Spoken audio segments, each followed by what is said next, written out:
ಸ್ನೇಹಿತರೆ ನಮಸ್ಕಾರ. ನಿಮ್ಗೆಲ್ರಿಗೂ ನಮ್ಮ ನವನ ಚಾನಲ್ಗೆ ಸ್ವಾಗತ. ಹಿಂದಿನ ವಿಡಿಯೋದಲ್ಲಿ ಇದೀಗ ಮುಂದಿನ ಜಿಪಿಎಸ್ಟಿ ಮತ್ತೆ ಎಚ್ಎಸ್ಟಿ ಹಾಗೂ ಪಿಎಸ್ಟಿ ಪರೀಕ್ಷೆಗಳಿಗೆ ಸಂಬಂಧಪಟ್ಟಂತೆ ಕನ್ನಡ ಸಾಹಿತ್ಯದ ಆಧಾರಿತವಾಗಿ ಎಸ್ಪೆಷಲಿ ಈಗ ಜಿಪಿಎಸ್ಟಿ ಅಂತಂದ್ರೆ ನಿಮ್ಗೆ ಅಲ್ಲಿ 2ರಿಂದ 3 ಪ್ರಶ್ನೆಗಳು ಸಾಹಿತ್ಯಕ್ಕೆ ಆಧಾರಿತವಾಗಿರ್ತವೆ. ಎಚ್ಎಸ್ಟಿ ಅಂತಂದ್ರು ಕಂಪಲ್ಸರಿ ಅದು 3ರಿಂದ 4 ಪ್ರಶ್ನೆಗಳು ಇದ್ದೇ ಇರ್ತವೆ ಕನ್ನಡ ಸಾಹಿತ್ಯಕ್ಕೆ ಸಂಬಂಧಪಟ್ಟಂತೆ. ಅದರಲ್ಲಿ ಇವತ್ತು ನಾನು ಭಾಗ 1ರಲ್ಲಿ ಏನ್ ತಂದಿದ್ದೀನಿ ಅಂತಂದ್ರೆ ಕೆಲವೊಂದಿಷ್ಟು ಕವಿಗಳು, ಕನ್ನಡದ ಕವಿಗಳು ಮತ್ತೆ ಅವರ ಕೃತಿಗಳ ಬಗ್ಗೆ ತಂದಿದ್ದೀನಿ. ಸೊ ಇನ್ನ ಭಾಗ 2ರಲ್ಲಂತೂ ಬಹಳ ತುಂಬಾ ಇಂಪಾರ್ಟೆಂಟ್ ಕ್ವಶನ್ಸ್ ಇದಾವೆ. ಭಾಗ 2ರಲ್ಲಿ ಆ ಸಾಹಿತ್ಯಕ್ಕೆ ಸಂಬಂಧಪಟ್ಟಂತೆ ಸೊ ಬಹಳಷ್ಟು ಪ್ರಶ್ನೆಗಳಿದಾವೆ. ಅವುಗಳ ಮುಂದಿನ ಭಾಗ 2ರಲ್ಲಿ ಗಮನಿಸೋಣ. ಈಗ ಬರೀ ಕೃತಿಗಳ ಬಗ್ಗೆ ಮಾತ್ರ ಇವತ್ತಿನ ವಿಡಿಯೋದಲ್ಲಿ ಚರ್ಚೆ ಮಾಡ್ತೀವಿ. ಅದಕ್ಕಿಂತ ಮುಂಚಿತವಾಗಿ ಸ್ಪರ್ಧಾ ಮಿತ್ರರು ನೀವು ಇದೇ ಮೊದಲ ಬಾರಿಗೆ ನಮ್ಮ ಚಾನಲ್ಗೆ ಭೇಟಿ ಕೊಡ್ತೀರಾ, ದಯವಿಟ್ಟು ನಮ್ಮ ಚಾನಲ್ ಸಬ್ಸ್ಕ್ರೈಬ್ ಮಾಡ್ಕೊಳ್ಳಿ. ಹಾಗೆ ಪಕ್ಕದಲ್ಲಿರುವಂತಹ ಬೆಲ್ ಐಕಾನ್ ಕ್ಲಿಕ್ ಮಾಡ್ಕೊಳ್ಳಿ. ನಾವು ಮಾಡುವಂತ ಎಲ್ಲಾ ತರಗತಿಗಳ ನೋಟಿಫಿಕೇಶನ್ ಬರುತ್ತೆ. ನೀವು ಮಾಡ್ಬೇಕಾದ ಕೆಲಸ ಇಷ್ಟೇ, ಜಸ್ಟ್ ಒಂದು ವಿಡಿಯೋಗೊಂದು ಲೈಕ್ ಅನ್ನು ಕೊಡಿ ಸ್ನೇಹಿತರೆ, ಅಷ್ಟೇ ನೀವು ನಮಗೆ ಮಾಡುವಂತ ಸಹಾಯ. ಮೊದಲನೇ ಪ್ರಶ್ನೆ, ಕನ್ನಡದ ಆದಿ ಕವಿ ಯಾರು? ಕುವೆಂಪು, ಪಂಪ, ರನ್ನ, ಜನ್ನ. ಸೊ ಯಾರನ್ನ ಆದಿ ಕವಿ ಅಂತ ಕರಿತೀವಿ ಅಂತ ಕೇಳಿದರೆ ಸರಿಯಾದ ಉತ್ತರ ಆಪ್ಷನ್ ಬಿ, ಪಂಪ. ಸೊ ಪಂಪರನ್ನ ನಾವೇಂತ ಕರಿತೀವಿ? ಆದಿ ಕವಿ ಅಂತ ಕರೀಲಾಗುತ್ತೆ. ಅಂದ್ರೆ ಅವರು ಕನ್ನಡದ 3 ರತ್ನಗಳಲ್ಲಿ, ತ್ರಿರತ್ನಗಳಲ್ಲಿ ಅವರು ಸಹ ಒಬ್ರು. ಅವರ ಪ್ರಮುಖ ಕೃತಿಗಳು ಯಾವಾಗಿರ್ತವೆ? ಅದ್ರ ಬಗ್ಗೆ ಮುಂದೆ ಪ್ರಶ್ನೆ ಇದೆ, ಅದನ್ನ ಅಲ್ಲಿ ಚರ್ಚೆ ಮಾಡ್ತೀನಿ.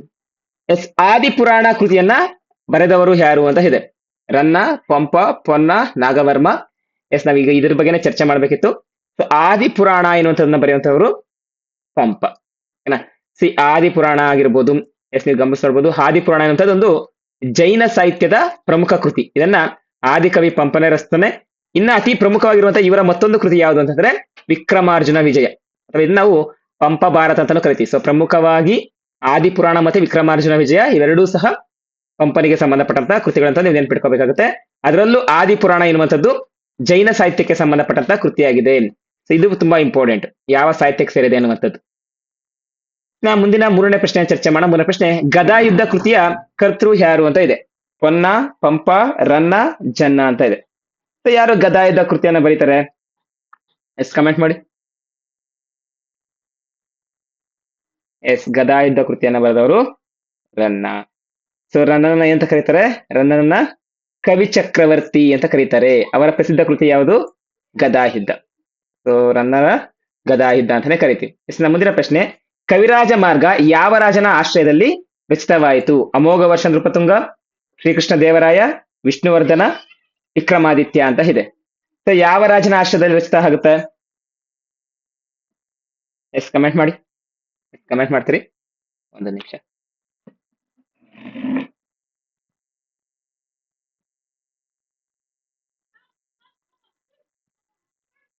ಓಕೆ. ಕವಿರಾಜ ಮಾರ್ಗ ಯಾರ ರಾಜನ ಆಶ್ರಯದಲ್ಲಿ ರಚಿತವಾಯಿತು ಅಂತ ಬರ್ಕೊಳ್ಳುವಂತ ಪ್ರಶ್ನೆ ಅಲ್ವಾ? ಓಕೆ, ಇದಕ್ಕೆ ಸಂಬಂಧಪಟ್ಟಂತೆ ವೆರಿ ಗುಡ್, ಆಪ್ಷನ್ ಎ ಅಮೋಘ ವರ್ಷ ಸರಿಯಾದ ಉತ್ತರ. ಸೊ ನೀವು ಇಲ್ಲಿ ಗಮನಿಸಬಹುದು ಉತ್ತರದಲ್ಲಿ. ಅಮೋಘ ವರ್ಷ. ಕವಿರಾಜ ಮಾರ್ಗ ಕನ್ನಡದ ಮೊದಲ ಲಭ್ಯ ಕಾವ್ಯಶಾಸ್ತ್ರ ಗ್ರಂಥವಾಗಿದ್ದು ರಾಷ್ಟ್ರಕೂಟರ ರಾಜನಾದಂತ ಅಮೋಘ ವರ್ಷ ನೃಪತುಂಗನ ಆಶ್ರಯದಲ್ಲಿ ರಚಿತವಾಗಿದೆ. ಲಾಸ್ಟ್ ಕಾಂಪಿಟೇಟಿವ್ ಎಕ್ಸಾಮ್ಸ್ ಅಲ್ಲಿ ಏನ್ ಕೇಳಿದ್ರು ಅಂತಂದ್ರೆ ಇದನ್ನ, ಕವಿರಾಜ ಮಾರ್ಗ ಯಾರ ಕಾಲದಲ್ಲಿ ರಚಿತವಾಯಿತು ಅಂತ ಕೇಳಿದ್ದಾರೆ. ಯಾರ ಕಾಲದಲ್ಲಿ ಅಂತಂದ್ರೆ ಅಮೋಘ ವರ್ಷ ನೃಪತುಂಗ ಗೊತ್ತು, ಆದ್ರೂ ಆ ಕವಿ ಯಾರ ಆ ಒಂದು ರಾಜ ಯಾವ ಏನು ಸಾಮ್ರಾಜ್ಯಕ್ಕೆ ಸೇರಿದಾರೆ ಅಂತಂದ್ರೆ ರಾಷ್ಟ್ರಕೂಟರು. ಮುಂದಿನ ಪ್ರಶ್ನೆಯನ್ನು ಚರ್ಚೆ ಮಾಡೋಣ. ಮುಂದಿನ ಪ್ರಶ್ನೆ, ವಚನ ಸಾಹಿತ್ಯದ ಪಿತಾಮಹ ಯಾರು? ಸೊ ಇದು ತುಂಬಾ ಸುಲಭದ ಪ್ರಶ್ನೆ. ಬಸವಣ್ಣ, ಅಲ್ಲಮ ಪ್ರಭು, ಅಕ್ಕ ಮಹಾದೇವಿ, ಸಿದ್ದರಾಮ ಅಂತ ಇದೆ. ಯಾವ್ದಾಗುತ್ತೆ? ಇವರನ್ನ 12ನೇ ಶತಮಾನದಲ್ಲಿ ಈ ಒಂದು ವಚನ ಸಾಹಿತ್ಯಕ್ಕೆ ತಮ್ಮ ದಿಕ್ಕನ್ನೇ ಬದಲಾಯಿಸಿದವರು ಅಂತಾನೆ ಹೇಳ್ಬೋದು. ಆ ವಚನ ಸಾಹಿತ್ಯದ ದಿಕ್ಕನ್ನೇ ಬದಲಾಯಿಸಿದವರು, ಹೊಸ ಒಂದು ದಿಕ್ಕನ್ನೇ ಕೊಟ್ಟಂತವ್ರು ಇವರು. ಅವರೇ ನಮ್ಮ ಬಸವಣ್ಣನವರು. ಆಪ್ಷನ್ ಎ ರೈಟ್ ಆನ್ಸರ್ ಆಗುತ್ತೆ. ಅಂದ್ರೆ ಬಸವಣ್ಣನವರು 12ನೇ ಶತಮಾನದಲ್ಲಿ ವಚನ ಸಾಹಿತ್ಯಕ್ಕೆ ಹೊಸ ದಿಕ್ಕು ನೀಡಿದ ಮಹಾನ್ ಸಮಾಜ ಸುಧಾರಕ ಹಾಗೆ ವಚನಕಾರರು. ಇನ್ನ ನೋಡಿ, ಈಗ ಈ ಸಾಹಿತ್ಯಕ್ಕೆ ಸಂಬಂಧಪಟ್ಟಂತೆ ಕೇವಲ ಇಷ್ಟೇ ಬರೋದಿಲ್ಲ. ಸಾಹಿತ್ಯದಲ್ಲಿ ಬರೀ ಆ ಕೃತಿಗಳು ಅಷ್ಟೇ ಬರೋದಿಲ್ಲ. ಸೊ ಇವುಗಳಿಗೆ ಸಂಬಂಧಪಟ್ಟಂತೆ ಕೆಲವೊಂದಿಷ್ಟು ಹೇಳಿಕೆಗಳು ಬರುತ್ತವೆ. ನಾನು ಮುಂದೆ ಭಾಗ 3ರಲ್ಲಿ ಮಾಡ್ತೀನಿ, ಹೇಳಿಕೆಗಳಿಗೆ ಸಂಬಂಧಪಟ್ಟಂತೆ. ಜೊತೆಗೆ ಕೆಲವೊಂದಿಷ್ಟು, ಈಗ ಬಸವಣ್ಣನವರು ಅಂತ ಇದೆ ಅಂತಂದ್ರೆ ಬಸವಣ್ಣನವ್ರಿಗೆ ಸಂಬಂಧಪಟ್ಟಂತೆ ಕೆಲವೊಂದಿಷ್ಟು ಪ್ರಮುಖ ವಚನಗಳಿರ್ತವೆ. ಆ ವಚನದಲ್ಲಿರುವಂತ ಒಂದು ವಾಕ್ಯವನ್ನ ಕೇಳಿ ಅದ್ರ ಅರ್ಥ ಏನು ಅಂತ ಕೇಳ್ತಾರೆ. ಸೊ ಈ ರೀತಿಯಾಗಿ ಇವೆಲ್ಲ ಸಹ ಎಲ್ಲಿ ಬರ್ತವೆ? ನಮಗೆ ಈ ಒಂದು ಸಾಹಿತ್ಯದಲ್ಲೇ ಬರುತ್ತೆ. ಅದನ್ನೆಲ್ಲ ನಾನು ಮುಂದಿನ ಭಾಗಗಳಲ್ಲಿ ಮಾಡ್ತೀನಿ. ಸೊ ಇವತ್ತು ನಾವು ಕೃತಿಗಳ ಬಗ್ಗೆ ಅಷ್ಟೇ ಚರ್ಚೆ ಮಾಡ್ತಾ ಇದ್ದೀವಿ. ಎಸ್ ಮುಂದಿನ ಪ್ರಶ್ನೆ, ಯಶೋಧರ ಚರಿತೆ ಈ ಕೃತಿಯ ಕರ್ತೃ ಯಾರು? ಹರಿಹರ, ಜನ್ನ, ರಾಘವಂಕ, ಕುಮಾರವ್ಯಾಸ ಅಂತ ಇದೆ. ಯಾರಾಗ್ತಾರೆ? ಆಕ್ಚುಲಿ ನಾವ್ ಅದನ್ನ ಈಸಿಯಾಗಿ ಹಾಗೆ ಹೇಳ್ತೀವಿ. ಯಾವುದು? ಜನ್ನನ ಯಶೋಧರ ಚರಿತೆ. ಜನ್ನ ಫೇಮಸ್ ಆಗಿರೋದೇ ಅವನು ಬರೆದಂತ ಯಶೋಧರ ಚರಿತೆಗೆ. ಆಕ್ಚುಲಿ ಎಕ್ಸಾಮ್ ಅಲ್ಲಿ ಕಾಂಪಿಟೇಟಿವ್ ಎಕ್ಸಾಮ್ಸ್ ಅಲ್ಲಿ ಏನ್ ಕೇಳಿದ್ರು ಅಂದ್ರೆ ಯಶೋಧರ ಚರಿತೆ ಸೊ ಯಾವ ಒಂದು ಸಾಹಿತ್ಯಕ್ಕೆ ಸಂಬಂಧಪಟ್ಟಿರುವಂತದ್ದು ಅಂತ ಕೇಳಿದ್ರು. ಸರಿಯಾಗಿ ನೆನ್ಪಿಟ್ಕೊಳ್ಳಿ. ಅದು ಸಹ ಅಷ್ಟೇ ಜೈನ ಸಾಹಿತ್ಯದ ಒಂದು ಪ್ರಮುಖ ಕಾವ್ಯ. ಸೊ ನಾನು ನಿಮ್ಗೆ ಆಗ್ಲೇ ಒಂದು ಸಾಹಿತ್ಯವನ್ನ ಹೇಳಿದ್ದೆ. ಆಗ್ಲೇ ಒಂದು ಕೃತಿಯನ್ನ ಹೇಳಿದೆ. ಯಾವುದು? ಆದಿಪುರಾಣ ಎನ್ನುವಂಥದ್ದಲ್ವಾ? ಆ ಆದಿಪುರಾಣ ಎನ್ನುವಂಥದ್ದು ಸಹ ಅಷ್ಟೇ ಅದು ಜೈನ ಸಾಹಿತ್ಯನೇ. ಓಕೆನಾ? ಯಶೋಧರ ಚರಿತೆ ಅನ್ನೋದು ಸಹ ಜೈನ ಸಾಹಿತ್ಯನೇ. ಇದರ ಕರ್ತೃ ಜನ್ನರನ್ನ ಕನ್ನಡದ ಶ್ರೇಷ್ಠ ಜೈನ ಕವಿಗಳಲ್ಲಿ ಒಬ್ಬರೆಂದು ಪರಿಗಣಿಸಲಾಗುತ್ತೆ ಅಂತ ಕೊಟ್ಟಿದ್ದಾರೆ. ಎಸ್ನ ಮುಂದಿನ ಪ್ರಶ್ನೆ, ವಚನ ಸಾಹಿತ್ಯದ ಪಿತಾಮಹ ಯಾರು? ಸೊ ಓಕೆ, ಇದು ಮತ್ತೆ ರಿವಿಷನ್ ಆಗಿದೆಯಾ? ಎಸ್ ಓಕೆ, ಮತ್ತೆ ರಿವಿಷನ್ ಆಗಿದೆ. ಸೊ ಆಪ್ಷನ್ ಹೇ ಬಸವಣ್ಣ ಎನ್ನುವಂಥದ್ದು. ಆಕ್ಚುಲಿ ಬಟ್ ವಿವರಣೆ ಬೇರೆ ಇದೆ. ಬಸವಣ್ಣನವರು 12ನೇ ಶತಮಾನದಲ್ಲಿ ವಚನ ಸಾಹಿತ್ಯಕ್ಕೆ ಹೊಸ ರೂಪವನ್ನೇ ಕೊಟ್ಟರು. ಸಮಾಜದಲ್ಲಿ ಸಮಾನತೆ, ಕಾಯಕವೇ ಕೈಲಾಸ ಎನ್ನುವಂಥದ್ದು, ದಾಸೋಹಗಳ ತತ್ವಗಳನ್ನ ತಮ್ಮ ವಚನಗಳ ಮೂಲಕ ಸಾರಿದವರು. ಸೊ ತಮ್ಮ ಮಾತಿನ ಬಗ್ಗೆ ಆಗಿರ್ಬೋದು, ಮಾತು, ಕಾಯಕ, ಸಮಾನತೆ, ಇವೆಲ್ಲವೂ ಬಂದಾಗ ಸೊ ನಮ್ಗೆ ಬಸವಣ್ಣನವರೇ ನಮ್ಗೆ ನೆನಪಾಗುವಂಥದ್ದು. ಎಸ್ ನಮ್ಮ ಮುಂದಿನ ಪ್ರಶ್ನೆ, ಅನುಭವ ಮಂಟಪವನ್ನ ಸ್ಥಾಪಿಸಿದವರು ಯಾರು? ಬಸವಣ್ಣ, ಅಲ್ಲಮ ಪ್ರಭು, ಚನ್ನ ಬಸವಣ್ಣ, ಸಿದ್ದರಾಮ ಎನ್ನುವಂಥದ್ದಿದೆ. ಎಸ್ ಇದನ್ನ ಅನುಭವ ಮಂಟಪವನ್ನ ವಿಶ್ವದ ಮೊದಲ ಕಮೆಂಟ್ ಮಾಡ್ತಾ ಇರಿ, ವಿಶ್ವದ ಮೊದಲ ಆಧ್ಯಾತ್ಮಿಕ ಸಭೆ ಅಂತ ಕರಿತೀವಿ. ಸ್ಪಿರಿಚುವಲ್ ಮೀಟಿಂಗ್ ಅಂತ ಕರಿತೀವಿ. ಸೊ ಫಸ್ಟ್ ಸ್ಪಿರಿಚುವಲ್ ಮೀಟಿಂಗ್ ಇದೆ, ಆಧ್ಯಾತ್ಮಿಕ ಸಭೆ ಅಂತ ಕರೀಲಾಗುತ್ತೆ. ಸೊ ಈ ಒಂದು ಅನುಭವ ಮಂಟಪದ ಅಧ್ಯಕ್ಷ ಯಾರಾಗಿರ್ತಾರೆ ಅಂತಂದ್ರೆ ಅಲ್ಲಮ ಪ್ರಭುಗಳಾಗಿರ್ತಾರೆ. ಆದ್ರೆ ಈ ಅನುಭವ ಮಂಟಪವನ್ನು ಸ್ಥಾಪಿಸಿದವರು ಯಾರು ಅಂತಂದ್ರೆ ಎಸ್ ಆಪ್ಷನ್ ಎ ಬಸವಣ್ಣ. ನೋಡಿ ನೀವು ಇಲ್ಲಿ ವಿವರಣೆ ಕೊಟ್ಟಿದ್ದೀನಿ. ಬಸವಣ್ಣ ಅನುಭವ ಮಂಟಪವನ್ನ ವಿಶ್ವದ ಮೊದಲ ಪ್ರಜಾಪ್ರಭುತ್ವದ ಆಧ್ಯಾತ್ಮಿಕ ಸಭೆ, ಓಕೆ, ಪ್ರಜಾಪ್ರಭುತ್ವದ ಆಧ್ಯಾತ್ಮಿಕ ಸಭೆ ಎಂದು ಕರೆಯಲಾಗುತ್ತದೆ. ಇದನ್ನ ಬಸವಣ್ಣರವರು ಕಲ್ಯಾಣದಲ್ಲಿ ಸ್ಥಾಪಿಸ್ತಾರೆ. ಅದರ ಅಧ್ಯಕ್ಷರಾಗಿದ್ದವರು ಅಲ್ಲಮ ಪ್ರಭುಗಳು. ಮುಂದಿನ ಪ್ರಶ್ನೆ ಚರ್ಚೆ ಮಾಡೋಣ. ಮುಂದಿನ ಪ್ರಶ್ನೆ, ಕನ್ನಡದ ಮೊದಲ ಲಭ್ಯ ವ್ಯಾಕರಣ ಗ್ರಂಥ ಯಾವುದು ಅಂತ ಕೇಳಿದ್ದಾರೆ. ಕವಿರಾಜ ಮಾರ್ಗ, ಕರ್ನಾಟ ಭಾಷಾಭೂಷಣ, ಶಬ್ದಮಣಿ ದರ್ಪಣ, ಕಾವ್ಯಾವಲೋಕನ ಅಂತ ಇದೆ. ಸೊ ಯಾವ್ದಾಗುತ್ತೆ?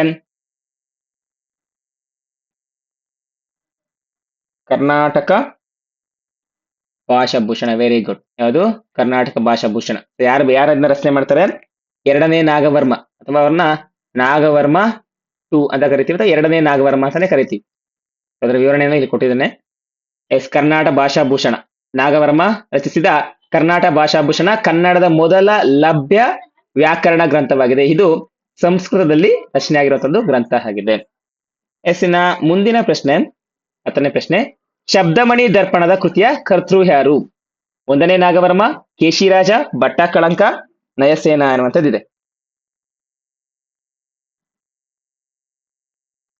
ನಮ್ಮ ಟೀಚರ್ ರಿಕ್ರೂಟ್ಮೆಂಟ್ ಅಲ್ಲಿ ಸುಮಾರು ಸಲ ರಿಪೀಟ್ ಆಗಿರುವಂತ ಒಂದು ಏಕೈಕ ಪ್ರಶ್ನೆ ಅಂತಂದ್ರೆ ಈ ಪ್ರಶ್ನೆ, ಶಬ್ದಮಣಿ ದರ್ಪಣದ ಕರ್ತೃ ಯಾರು ಎನ್ನುವಂಥದ್ದು.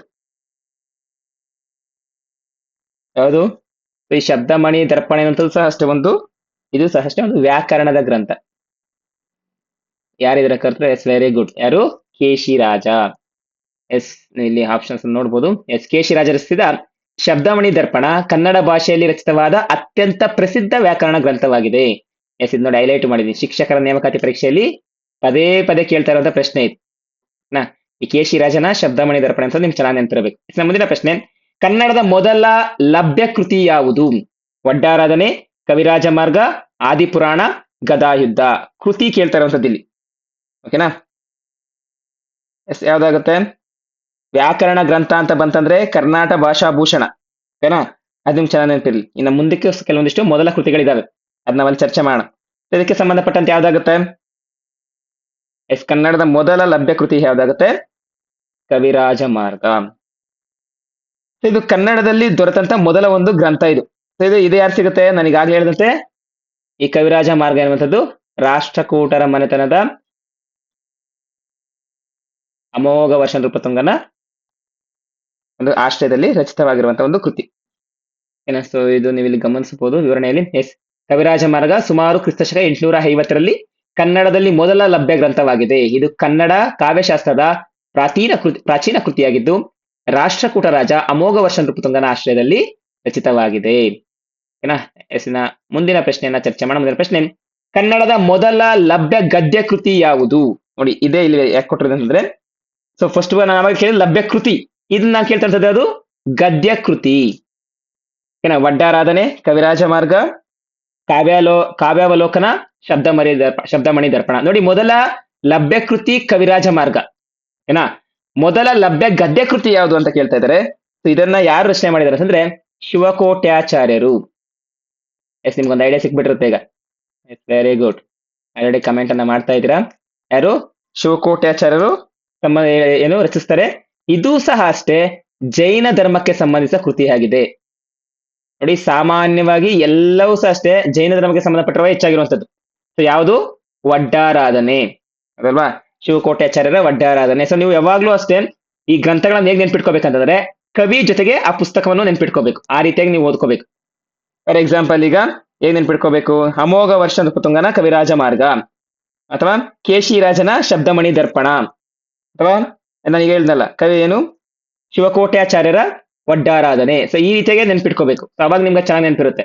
ವಡ್ಡಾರಾಧನೆ ಕನ್ನಡದ ಮೊದಲ ಲಭ್ಯ ಗದ್ಯ ಕೃತಿಯಾಗಿದೆ. ಶಿವಕೋಟ್ಯಾಚಾರ್ಯ ರಚಿಸಿದ್ದಾರೆ. ಇದು ಜೈನ ಧರ್ಮಕ್ಕೆ ಸಂಬಂಧಿಸಿದ ಕಥೆಗಳ ಸಂಕಲನವಾಗಿದೆ. ಮುಂದಿನ ಪ್ರಶ್ನೆ, ಹರಿಶ್ಚಂದ್ರ ಕಾವ್ಯಕೃತಿಯ ಕರ್ತೃ ಯಾರು? ಹರಿಹರ, ರಾಘವಂಕ, ಕುಮಾರವ್ಯಾಸ, ಜನ್ನ. ಎಸ್, ಯಾರು ರಚಿಸಿದ್ದಾರೆ ಹರಿಶ್ಚಂದ್ರ ಕಾವ್ಯವನ್ನ? Very good. ಯಾವುದು? ರಾಘವಾಂಕ. ಎಸ್, ನೀವು ಇಲ್ಲಿ ಗಮನಿಸಿ ನೋಡಿ, ರಾಘವಾಂಕ ಅವರು ಹರಿಶ್ಚಂದ್ರ ಕಾವ್ಯ ರಚಿಸಿದ್ದಾರೆ. ಈ ಕೃತಿಯು ಷಟ್ಪದಿ ಛಂದಸ್ಸಿನ ಅತ್ಯುತ್ತಮ ಉದಾಹರಣೆ ಆಗಿದೆ. ಷಟ್ಪದಿ ಛಂದಸ್ಸಿನ ಅತ್ಯುತ್ತಮ ಉದಾಹರಣೆ ಯಾವುದು? ರಾಘವಾಂಕರು ರಚಿಸಿರುವಂತಹ ಹರಿಶ್ಚಂದ್ರ ಕಾವ್ಯ. ಮುಂದಿನ ಪ್ರಶ್ನೆ, ಷಟ್ಪದಿ ಕಾವ್ಯನ ಜನಪ್ರಿಯಗೊಳಿಸಿದವರು ಯಾರು ಅಂತ ಇದೆ. ಎಸ್, ಅದೇ ಕ್ವಶನ್ ಈಗ ಇಲ್ಲಿ ರಿವರ್ಸ್ ಆಗಿ ಸಹ ಕೇಳಿದ್ದಾರೆ. ಷಟ್ಪದಿ ಕಾವ್ಯನ ಜನಪ್ರಿಯಗೊಳಿಸಿದವರು ಯಾರು? ಪಂಪ, ರನ್ನ, ರಾಘವಾಂಕ, ಕುಮಾರವ್ಯಾಸ ಅಂತ. ಆಕ್ಚುಲಿ ಷಟ್ಪದಿ ಕಾವ್ಯನ ಹರಿಶ್ಚಂದ್ರ ಕಾವ್ಯ, ಈಗ ತಾನೇ ನೀವು 13ನೇ ಪ್ರಶ್ನೆಯಲ್ಲಿ ಗಮನಿಸಿರ್ತೀರ. ಹರಿಶ್ಚಂದ್ರ ಕಾವ್ಯ ಕೃತಿಯನ್ನ ಬರೆದಂತಹ ಯಾರು? ರಾಘವಾಂಕರ್ ಏನ್ ಮಾಡ್ತಾರೆ, ತಮ್ಮ ಇಡೀ ಸಂಪೂರ್ಣ ಪುಸ್ತಕದಲ್ಲಿ ಈ ಒಂದು ಷಟ್ಪದಿ ಕಾವ್ಯನೇ ಹೆಚ್ಚಾಗಿ ವಿವರಣೆ ಮಾಡ್ತಾ ಹೋಗ್ತಾರೆ. ಸೊ ಏನಿದೆ ವಿವರಣೆ? ಸೊ ರಾಘವಾಂಕ ಅವರು ತಮ್ಮ ಹರಿಶ್ಚಂದ್ರ ಕಾವ್ಯದ ಮೂಲಕ ಷಟ್ಪದಿ ಛಂದಸ್ಸಿಗೆ ಹೆಚ್ಚಿನ ಜನಪ್ರಿಯತೆ ತಂದುಕೊಟ್ಟರು. ಇದು ಅಷ್ಟೇ ಟೀಚರ್ಸ್ ರಿಕ್ರೂಟ್ಮೆಂಟ್ ಅಲ್ಲಿ ಬಂದಿರುತ್ತೆ ಒಂದು ತುಂಬಾ ಇಂಪಾರ್ಟೆಂಟ್ ಕ್ವಶನ್ ಆಗಿದೆ. ಎಸ್ಸಿನ ಮುಂದಿನ ಪ್ರಶ್ನೆ, ಕರ್ನಾಟ ಭಾರತ ಕಥಾಮಂಜರಿ ಕೃತಿಯ ಕರ್ತೃ ಯಾರು? ಇದು ಸಹ ತುಂಬಾ ಸಲ ರಿಪೀಟ್ ಆಗಿರುವಂತಹ ಪ್ರಶ್ನೆ ಇದು. ಕುಮಾರವ್ಯಾಸ, ಕುಮಾರ ವಾಲ್ಮೀಕಿ, ಲಕ್ಷ್ಮೀಶ, ಪಂಪ. ಯಾವುದು? Karnata Bharata Kathamanjari. Yes, very good. ಯಾರು? ಕುಮಾರವ್ಯಾಸರು. ಆಪ್ಷನ್ ಎ ರೈಟ್ ಆನ್ಸರ್ ಆಗುತ್ತೆ. ನೋಡಿ, ಈಗ ಈ ಒಂದು ವ್ಯಾಸರ ಏನ್ ರಚಿಸ್ತಾರೆ ಕರ್ನಾಟ ಭಾರತ ಕಥಾಮಂಜರಿ ಅಂತದ್ದು, ಇದನ್ನ ಕುಮಾರವ್ಯಾಸರ ಭಾರತ ಅಂತಾನು ಕರೀತಾರೆ. ಇದನ್ನ ನೆನ್ಪಿಟ್ಕೊಳ್ಳಿ, ಕುಮಾರವ್ಯಾಸ ಭಾರತ ಅಂತ ಕರೀತಾರೆ. ಇದು ಮಹಾಭಾರತದ ಕನ್ನಡದ ರೂಪಾಂತರವಾಗಿದ್ದು ಗದುಗಿನ ಭಾರತ ಎನ್ನುವಂತವರು ಸಹ ಹೆಸರಲ್ಲಿ ಸಹ ಪ್ರಸಿದ್ಧ ಆಗಿದೆ. ಸಾಮಾನ್ಯವಾಗಿ ಕುಮಾರವ್ಯಾಸರ ಗದುಗಿನ ಭಾರತನೇ ಅಂತಾನೆ ನಾನು ನೆನ್ಪಿಟ್ಕೊಳ್ಳೋದು, ಅಥವಾ ಕುಮಾರವ್ಯಾಸರ ಕರ್ನಾಟಕ ಭಾರತ ಕಥಾಮಂಜರಿ ಅನ್ನುವಂತ ಒಂದು ಪುಸ್ತಕವನ್ನು ಸಹ ಬರೀತಾರೆ. ಇದಕ್ಕೆ ಸಂಬಂಧಪಟ್ಟಂತೆ ಆಪ್ಷನ್ ಎ ಕುಮಾರವ್ಯಾಸ ಯಾರೆಲ್ಲ ಕೊಡಿದ್ರು ಸರಿಯಾದ ಉತ್ತರ ಆಗುತ್ತೆ. ಇದು ಈ ಪ್ರಶ್ನೆ ನಾನು ಗಮನಿಸಿದಂತೆ ಸುಮಾರು ಒಂದು 10ರಿಂದ 15 ಕಾಂಪಿಟೇಟಿವ್ ಎಕ್ಸಾಮ್ಸ್ ಅಲ್ಲಿ ಬಂದಿದೆ. ಜೈಮಿನಿ ಭಾರತ ಕೃತಿಯ ಕರ್ತೃ ಯಾರು? ಲಕ್ಷ್ಮೀಶ, ಕುಮಾರವ್ಯಾಸ, ಕುಮಾರ ವಾಲ್ಮೀಕಿ, ರಾಘವಾಂಕ ಅಂತ ಇದೆ. ಯಾವ್ದಾಗುತ್ತೆ? ಇದು ಸಹ ಅಷ್ಟೇ ಜೈಮಿನಿ ಭಾರತನೂ ಅಷ್ಟೇ ಹೊಂದಿದ್ದು, ಇದು ಸಹ ಅಷ್ಟೇ ಷಟ್ಪದಿ ಕಾವ್ಯ. ಎಸ್, ಕಮೆಂಟ್ ಮಾಡ್ತಿದ್ದಾರೆ. Yes, very good. ಯಾವುದು? ಲಕ್ಷ್ಮೀಶ. ಸೊ ಲಕ್ಷ್ಮೀಶ ಅವರು ಜೈಮಿನಿ ಭಾರತ ಕೃತಿಯನ್ನ ರಚಿಸಿದ್ದಾರೆ. ಇದು ಜೈಮಿನಿ ಮಹಾಭಾರತ ಅನ್ನ ಆಧರಿಸಿದ ಕನ್ನಡ ಪ್ರಸಿದ್ಧ ಷಟ್ಪದಿ ಕಾವ್ಯವಾಗಿದೆ. ಎಸ್ಸಿನ ಮುಂದಿನ ಪ್ರಶ್ನೆ, ಕುವೆಂಪು ಅವರ ಮೂಲ ಹೆಸರು ಯಾವುದು? ಕೆ.ವಿ. ಪುಟ್ಟಪ್ಪ, ಕೆ. ಶಿವರಾಮ್ ಕಾರಂತ, ದತ್ತಾತ್ರೇಯ ರಾಮಚಂದ್ರ ಬೇಂದ್ರೆ, ಮಾಸ್ತಿ ವೆಂಕಟೇಶ್ ಅಯ್ಯಂಗಾರ್ ಎನ್ನುವಂಥದ್ದಿದೆ. ಸ್ನೇಹಿತರೆ ಈ ಕ್ವಶನ್ಸ್ ನಿಮಗೆ ಉಪಯುಕ್ತ ಆಗ್ತಾ ಇದಾವೆ ಅಂತಂದ್ರೆ ಜಸ್ಟ್ ಒಂದು ವಿಡಿಯೋಗೆ ಲೈಕ್ ಅನ್ನ ಕೊಡಿ. ನಾನು ಹೆಚ್ಚಿನ ತಡ ಮಾಡದೆ ಕುವೆಂಪು ಅವರ ಪೂರ್ಣ ಹೆಸರು. ಕುವೆಂಪು ಮೀನ್ಸ್ ನಾವು ಇಂಗ್ಲಿಷ್ ಅಲ್ಲಿ ಕೊಟ್ಟಿದ್ರೆ ಅಷ್ಟೇ. ಕುವೆಂಪು ಅಂತದ್ದು ಕೆ ಇಂದ ಸ್ಟಾರ್ಟ್ ಆಗುತ್ತೆ, ವೇ ಅನ್ನುವಂಥದ್ದು ವಿ ಇಂದ ಸ್ಟಾರ್ಟ್ ಆಗುತ್ತೆ, ಪೂ ಅಂತಂದ್ರೆ ಪುಟ್ಟಪ್ಪ. ಉಪ್ಪಳ್ಳಿ ವೆಂಕಟಪ್ಪನ ಮಗ ಪುಟ್ಟಪ್ಪ ಎನ್ನುವಂಥದ್ದು ಸರಿಯಾದ ಉತ್ತರ ಅಲ್ವಾ? Option A right answer. ವಿವರಣೆ. ಅವರ ಪೂರ್ಣ ಹೆಸರು ಕುಪ್ಪಳ್ಳಿ ವೆಂಕಟಪ್ಪ ಪುಟ್ಟಪ್ಪ. ಅವರು ಕನ್ನಡದ ಮೊದಲ ಜ್ಞಾನಪೀಠ ಪ್ರಶಸ್ತಿ ಪುರಸ್ಕೃತರು ಹಾಗೂ ರಾಷ್ಟ್ರಕವಿಯೂ ಆಗಿದ್ದಾರೆ. ಸೊ ರಾಷ್ಟ್ರಕವಿಗಳಲ್ಲಿ ಪ್ರಮುಖ 3 ರಾಷ್ಟ್ರಕವಿಗಳಲ್ಲಿ ಇವರು ಸಹ ಒಬ್ರು. ಮುಂದಿನ ಪ್ರಶ್ನೆ, ಕನ್ನಡದ ಮೊದಲ ಜ್ಞಾನಪೀಠ ಪ್ರಶಸ್ತಿ ಪಡೆದ ಸಾಹಿತಿ ಯಾರು? ಈಗ ತಾನೇ ಕ್ವಶನ್ ಡಿಸ್ಕಷನ್ ಮಾಡಿದ್ವಲ್ವಾ? ಕುವೆಂಪು, ದರಾ ಬೇಂದ್ರೆ, ಕೆ ಶಿವರಾಮ್ ಕಾರಂತ, ಮಾಸ್ತಿ ವೆಂಕಟೇಶ್ ಅಯ್ಯಂಗಾರ್. ಸೊ ನನಗ್ ನೀವೇನ್ ಕಮೆಂಟ್ ಮಾಡ್ಬೇಕು, ನಿಮ್ಗೆ ಎಲ್ರಿಗೂ ಇದಕ್ಕೆ ಆಪ್ಷನ್ ಗೊತ್ತೇ ಗೊತ್ತಿರುತ್ತೆ. ಆದ್ರೆ ಅವರ ಯಾವ ಕೃತಿಗೆ ಜ್ಞಾನಪೀಠ ಪ್ರಶಸ್ತಿ ದೊರೆಯುತ್ತೆ ಅನ್ನೋದನ್ನ ನನಗೆ ಕಮೆಂಟ್ ಮಾಡ್ಬೇಕು. ನಿಮ್ಗೆ ಎಲ್ರಿಗೂ ಆಪ್ಷನ್ ಗೊತ್ತಿರುತ್ತೆ. ಕುವೆಂಪು ಅನ್ನೋದು ನೀವೆಲ್ಲರೂ ಆನ್ಸರ್ ಮಾಡೇ ಮಾಡ್ತಾರೆ, ಯಾಕಂದ್ರೆ ಮೊದಲ ಜ್ಞಾನಪೀಠ ಪ್ರಶಸ್ತಿ ಅಂತ ಕೊಟ್ಟಿದ್ದು ಅವರೇ. 1967ರಲ್ಲಿ ಮೊದಲನೇ ಜ್ಞಾನಪೀಠ ಪ್ರಶಸ್ತಿ ಬರುತ್ತೆ. ಯಾವ ಕೃತಿಗೆ ಬರುತ್ತೆ? Very good. ಯಾವುದು? ಶ್ರೀ ರಾಮಾಯಣ ದರ್ಶನಂ.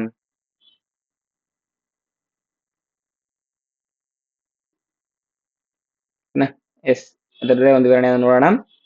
1967ರಲ್ಲಿ ಕುವೆಂಪು ಅವರು ತಮ್ಮ ಶ್ರೀ ರಾಮಾಯಣ ದರ್ಶನ ಮಹಾಕಾವ್ಯಕ್ಕಾಗಿ ಕನ್ನಡದ ಮೊದಲ ಜ್ಞಾನಪೀಠ ಪ್ರಶಸ್ತಿಯನ್ನ ಪಡ್ಕೊಳ್ತಾರೆ. ಮುಂದಿನ ಪ್ರಶ್ನೆ, ಶ್ರೀ ರಾಮಾಯಣಂ ದರ್ಶನಂ ಕೃತಿಯ ಕರ್ತೃ ಯಾರು ಅಂತ ಇದೆ. ರಿಪೀಟೆಡ್ ಕ್ವಶನ್ ಕೇಳಿರುವಂತ ಪ್ರಶ್ನೆ. ಸೊ ನಿಮ್ಗೆ ಆನ್ಸರ್ ಗೊತ್ತಿರುತ್ತೆ, ಯಾವುದು? ಕುವೆಂಪುರವರು. ಯಾಕೆ? ಸೊ ಈ ಶ್ರೀ ರಾಮಾಯಣ ದರ್ಶನಂ ಅನ್ನುವಂಥದ್ದು ಕುವೆಂಪು ಅವರೊಂದು ಶ್ರೇಷ್ಠ ಮಹಾಕಾವ್ಯ. ಅವ್ರಿಗೆ ಜ್ಞಾನಪೀಠ ಪ್ರಶಸ್ತಿ ದೊರೆಯುತ್ತೆ, ಅದನ್ನೇ ರಿವರ್ಸ್ ಆಗಿ ಕೇಳಿದ್ದಾರೆ ಅಷ್ಟೇ. ಮುಂದಿನ ಪ್ರಶ್ನೆ, ಮೂಕಜ್ಜಿಯ ಕನಸುಗಳು ಕಾದಂಬರಿಯ ಕರ್ತೃ ಯಾರು? ಕೆ ಶಿವರಾಮ್ ಕಾರಂತ, ಕುವೆಂಪುರವರು, ಮಾಸ್ತಿ ವೆಂಕಟೇಶ್ ಅಯ್ಯಂಗಾರ್ ಅವರು, ಯು ಆರ್ ಅನಂತಮೂರ್ತಿ ಅಂತ ಇದೆ. ಯಾವುದು? ಮೂಕಜ್ಜಿಯ ಕನಸುಗಳು. ಇದೂ ಸಹ ಅಷ್ಟೇ ನಮ್ಮ ಕರ್ನಾಟಕಕ್ಕೆ, ಕನ್ನಡಕ್ಕೆ ಒಂದು ಜ್ಞಾನಪೀಠ ಪ್ರಶಸ್ತಿ ತಂದುಕೊಟ್ಟಂತ ಕೃತಿ. ಅದು ಜ್ಞಾನಪೀಠ ಪ್ರಶಸ್ತಿ ತಂದುಕೊಟ್ಟಂತ ಕೃತಿ. ಯಾರಿಗೆ ಜ್ಞಾನಪೀಠ ಪ್ರಶಸ್ತಿ ತಂದುಕೊಡುತ್ತೆ? ಕೆ ಶಿವರಾಮ ಕಾರಂತರು. Option A. ನೀವು ಗಮನಿಸಬಹುದು, ಕೆ ಶಿವರಾಮ ಕಾರಂತರು ಅವರ ಪ್ರಸಿದ್ಧ ಕಾದಂಬರಿಗಳಲ್ಲಿ ಮೂಕಜ್ಜಿಯ ಕನಸುಗಳು ಪ್ರಮುಖವಾಗಿವೆ. ಈ ಕೃತಿಗೆ 1977ರಲ್ಲಿ ಜ್ಞಾನಪೀಠ ಪ್ರಶಸ್ತಿ ಸಹ ಲಭಿಸಿದೆ. ಮುಂದಿನ ಪ್ರಶ್ನೆ, ದರಾ ಬೇಂದ್ರೆಯವರ ಕಾವ್ಯನಾಮ ಯಾವುದು? ಅಂಬಿಕಾತನಯ ದತ್ತ, ಶ್ರೀನಿವಾಸ, ಅನಿಕೇತನ, ಕಾವ್ಯಾನಂದ. ಯಾವ್ದಾಗುತ್ತೆ?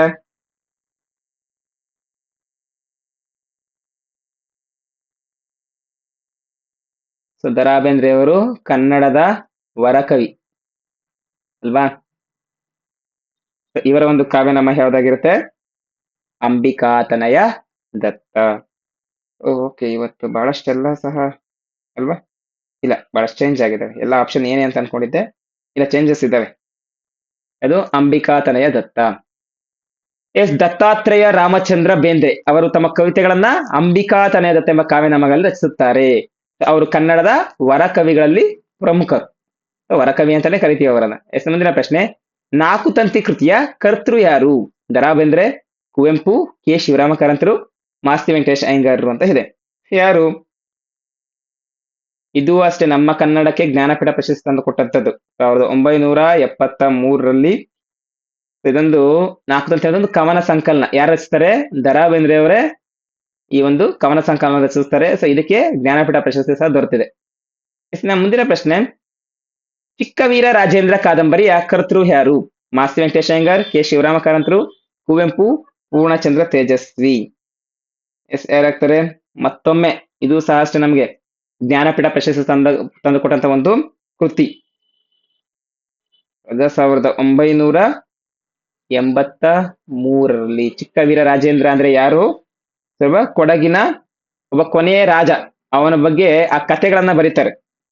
ಕೊಡಗಿನ ಕೊನೆಯ ರಾಜನ ಜೀವನ ಆಧರಿಸಿದ ಒಂದು ಪ್ರಮುಖವಾದ ಕಾದಂಬರಿ. ಯಾರು? ಮಾಸ್ತಿ ವೆಂಕಟೇಶ್ ಅಯ್ಯಂಗಾರ್ ಅವರು. So option A right answer. ಯಾರೆಲ್ಲ ಆಪ್ಷನ್ ಏನ ಕೊಡ್ತಾ ಇದ್ರು ನಿಮ್ಮ ಆನ್ಸರ್ ಸರಿಯಾಗಿದೆ. ಮುಂದಿನ ಪ್ರಶ್ನೆನ ಗಮನಿಸೋಣ. ಮುಂದಿನ ಪ್ರಶ್ನೆ ನೋಡಿ, ಇಲ್ಲಿ ಗಮನಿಸಬಹುದು. ಚಿಕ್ಕವೀರ ರಾಜೇಂದ್ರ ಕೊಡಗಿನ ಕೊನೆಯ ರಾಜನ ಜೀವನವನ್ನು ಆಧರಿಸಿ ಐತಿಹಾಸಿಕ ಕಾದಂಬರಿಯನ್ನ ಬರೀತಾನೆ. ಈ ಕೃತಿಗೆ 1983ರಲ್ಲಿ ಜ್ಞಾನಪೀಠ ಪ್ರಶಸ್ತಿ ಸಹ ದೊರೆಯುತ್ತೆ. ಮುಂದಿನ ಹಾಗೂ ಕೊನೆಯ 2 ಪ್ರಶ್ನೆಗಳು, ಮರಳಿ ಮಣ್ಣಿಗೆ ಕಾದಂಬರಿಯ ಕರ್ತೃ ಯಾರು? ಕೆ ಶಿವರಾಮ ಕಾರಂತರು, ಮಾಸ್ತಿ ವೆಂಕಟೇಶ್ ಅಯ್ಯಂಗಾರರು, ಕುವೆಂಪುರವರು, ದರಾ ಬೇಂದ್ರೆಯವರು ಅಂತ ಇದೆ. So, ಯಾವ್ದಿದು ಮರಳಿ ಮಣ್ಣಿಗೆ. ಸೊ ಮರಳಿ ಮಣ್ಣಿಗೆ ಬರೆದಂತವರು K Shivarama Karanth. Option A right answer ಆಗುತ್ತೆ. So, ಮರಳಿ ಮಣ್ಣಿಗೆ ಕೆ ಶಿವರಾಮ ಕಾರಂತರ ಒಂದು ಪ್ರಮುಖ ಸಾಮಾಜಿಕ ಕಾದಂಬರಿಗಳಲ್ಲಿ ಒಂದಾಗಿದೆ. ಗ್ರಾಮೀಣದ ಜೀವನ, ಪ್ರಕೃತಿ ಮತ್ತೆ ಅಲ್ಲಿನ ಮಾನವನ ಮೌಲ್ಯಗಳು ಈ ಕೃತಿಯಲ್ಲಿ ಸುಂದರವಾಗಿ ವರ್ಣನೆ ಮಾಡಲಾಗಿದೆ.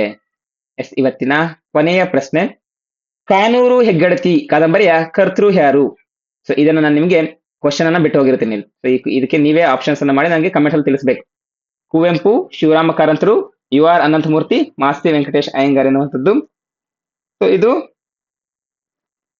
ಯಾರ ಒಂದು ಕಾದಂಬರಿಯಾಗಿದೆ ಎನ್ನುವಂಥದ್ದು. ಸೊ ಇದು ಸಂಪೂರ್ಣವಾಗಿ ಮಲೆನಾಡಿನ ಸಂಸ್ಕೃತಿಯನ್ನು ತಿಳಿಸುವಂತಹ ಒಂದು ಕಾದಂಬರಿ. ಮಲೆನಾಡಿನ ಸಂಸ್ಕೃತಿ ತಿಳಿಸುವಂತಹ ಒಂದು ಕಾದಂಬರಿಯಾಗಿದೆ. ಸೊ ಈ ಕಾದಂಬರಿಯಲ್ಲಿ ಒಂದು ಸಾಮಾಜಿಕ ಜೀವನ ಆಗಿರ್ಬೋದು, ಒಬ್ಬ ಮನುಷ್ಯನ ಸಂಬಂಧಗಳು ಯಾವ ರೀತಿಯಾಗಿರಬೇಕು, ಎಷ್ಟು ಪರಿಣಾಮಕಾರಿಯಾಗಿರ್ತವೆ ಅಂತ ತುಂಬಾ ಚೆನ್ನಾಗಿರುವಂತಹ ಒಂದು ಕಾದಂಬರಿ ಇದೆ. ಓಕೆನಾ? ಸೊ ಅದು ಯಾವುದು ಎನ್ನುವಂಥದ್ದನ್ನ ಸೊ ನೀವು ನನಗೆ ಕಮೆಂಟ್ ಸೆಕ್ಷನ್ ತಿಳಿಸ್ತೀರಾ ಅಂತ ಅನ್ಕೊಂಡಿದ್ದೀನಿ. ಕುವೆಂಪು, ಶಿವರಾಮ್ ಕಾರಂತರು, ಯು ಆರ್ ಅನಂತಮೂರ್ತಿ, ಮಾಸ್ತಿ ವೆಂಕಟೇಶ್ ಅಯ್ಯಂಗಾರ್. ಸ್ನೇಹಿತರೆ, ಇವತ್ತು ನೀವು ಇಷ್ಟು ಗಮನಿಸಿ ನೋಡ್ಬೋದು, ಇವತ್ತೆಲ್ಲವೂ ಸಹ ಅಷ್ಟೇ ನಾನು ಮಾಡಿದಂಥದ್ದು ಸರಿಸುಮಾರಾಗಿ ಆ ಒಂದು ಕವಿಗಳ ಬಗ್ಗೆ ಮತ್ತೆ ಅವರ ಕೃತಿಗಳ ಬಗ್ಗೆ. ಇನ್ನು ನಾಳಿನ ಸಂಚಿಕೆಯಲ್ಲಿ ನಾನೇನ್ ಮಾಡ್ತೀನಿ ಅಂತಂದ್ರೆ, ಈ ಸಾಹಿತ್ಯಕ್ಕೆ ಸಂಬಂಧಪಟ್ಟಂತೆ ಕೇವಲ ಪ್ರಶ್ನೆಗಳನ್ನ ಅಷ್ಟೇ ಅಲ್ಲ, ಕೆಲವೊಂದಿಷ್ಟು ಟಿಪ್ಸ್ ಅನ್ನು ತಗೋಬರ್ತೀನಿ. ಟಿಪ್ಸ್ ಅಂದ್ರೆ ಏನು? ಫಾರ್ ಎಕ್ಸಾಂಪಲ್, ಈಗ ನಾನು ಒಂದು ಕ್ವಶನ್ ಅನ್ನ ಚರ್ಚೆ ಮಾಡ್ತಾ ಇದ್ದೀನಿ ಅಂತಂದ್ರೆ ಅದಕ್ಕೆ ಸಂಬಂಧಪಟ್ಟಂತೆ ರಿಲೇಟೆಡ್ ಮಾಹಿತಿ ಎಲ್ಲ ಸೊ ಅದನ್ನ ತಗೋಬರ್ತೀನಿ. ಆ ರೀತಿಯಾಗಿ ಮುಂದಿನ ಒಂದು ಭಾಗ 2ರಲ್ಲಿ ಚರ್ಚೆ ಮಾಡೋಣ. ಸೊ ನೀವಿಲ್ಲಿ ಗಮನಿಸಿ ನೋಡ್ಬೋದು, ಬಹಳಷ್ಟು ಕಡಿಮೆ ಸಮಯದಲ್ಲಿ ನಾನು ಮುಗಿಸ್ಕೊಡ್ತಾ ಇದ್ದೀನಿ. ಸರಿ ಸುಮಾರಾಗಿ ಒಂದು 20 ನಿಮಿಷ, 20ರಿಂದ 22 ನಿಮಿಷ. ಅಂದ್ರೆ ನೀವು ಸಾಮಾನ್ಯವಾಗಿ 2x ಅಲ್ಲಿ ಇಟ್ಕೊಂಡು ನೋಡಿದ್ರೆ ಒಂದು 11ರಿಂದ 10 ನಿಮಿಷದಲ್ಲಿ ಮುಗಿದೋಗುತ್ತೆ. 10ರಿಂದ 15 ನಿಮಿಷ ನಿಮಗೆ ಕಂಪ್ಲೀಟ್ MCQ ಸಿಗುತ್ತೆ. ಸೊ ಇನ್ನು ನೆಕ್ಸ್ಟ್ ಭಾಗ 2ರಲ್ಲೂ ಅಷ್ಟೇ, ಅಲ್ಲೂ 25 MCQ ಡಿಸ್ಕಷನ್ ಮಾಡ್ತೀನಿ. ವಿತಿನ್ ಒಂದು 12 ನಿಮಿಷದೊಳಗಡೆ ಮಾಡ್ತೀನಿ. 12 ನಿಮಿಷ ಅಂತಂದ್ರೆ ಒಂದು 20-25 ನಿಮಿಷ ಆಗುತ್ತೆ. ನೀವು ಅದನ್ನ ಇಂಟು 2 ಇಟ್ಕೊಂಡು ನೋಡಿದ್ರೆ ಒಂದು 12 ನಿಮಿಷದೊಳಗಡೆ ಸಂಪೂರ್ಣವಾಗಿ ನೋಡಬಹುದು. ಏನ ಸ್ನೇಹಿತರೆ, ಇದಾಗಿತ್ತು ಇವತ್ತಿನ ವಿಡಿಯೋ. ಸೊ ತರಗತಿ ಉಪಯುಕ್ತ ಆಗಿದೆ, ಜಸ್ಟ್ ವಿಡಿಯೋಗೆ ಒಂದು ಲೈಕ್ ನೀಡಿ, ಹಾಗೆ ನಿಮ್ಮ ಹೆಚ್ಚಿನ ಜನ ಸ್ನೇಹಿತರಿಗೆ ಶೇರ್ ಮಾಡಿ ಅಂತ ಹೇಳ್ತಾ, ಜೊತೆಗೆ ಲೈಕ್ ಜೊತೆಗೆ ಈಗ ಹೈಪ್ ಸಹ ಇದೆ, ಹೈಪ್ ಅನ್ನು ಸಹ ನೀವು ಮಾಡ್ತೀರಾ ಅಂತ ಅನ್ಕೊಳ್ತಾ ಇಲ್ಲಿಗೆ ಈ ವಿಡಿಯೋನ ಮುಗಿಸ್ತಾ ಇದ್ದೀನಿ. ಮುಂದಿನ ಒಂದು ವಿಡಿಯೋದಲ್ಲಿ ಭೇಟಿಯಾಗೋಣ ಸ್ನೇಹಿತರೆ. ನಿಮ್ಗೆಲ್ರಿಗೂ ಧನ್ಯವಾದಗಳು.